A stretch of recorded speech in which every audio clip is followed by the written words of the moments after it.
सगळे संसार धर्म कोणाचे आहेत? बुद्धी अंतःकरणाचे आहेत. ते आपण आपल्यावर घेतलेत म्हणून आपल्याला हा भ्रम स्वीकारावा लागला. नाहीतर तुमचे संसार धर्म नाहीत महाराज, आणि असते तर तुम्ही त्यातून सुटलाच नसता महाराज, हे लक्षात ठेवायचं.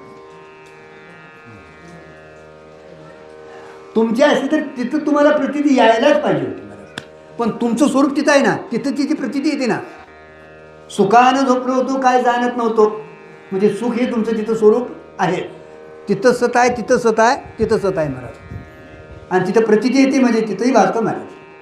म्हणजे सच्चिद आनंद हे आपलं स्वरूप कायमचं आहे, तिथं संसार नाही महाराज, पण आपण त्याच्या कल्पनेने केलेलं आहे महाराज. आपल्या ह्या कल्पनेनं झालं आहे महाराज, आणि कल्पना तेवढी निवृत्त झाली ना. माझा न्यायचा काय? कल्पना विद्या तेने झाला जीव म्हटले. तुम्ही मी आमका म्हणून कल्पनाच केली का काय? तुम्हाला बाबा म्हटलं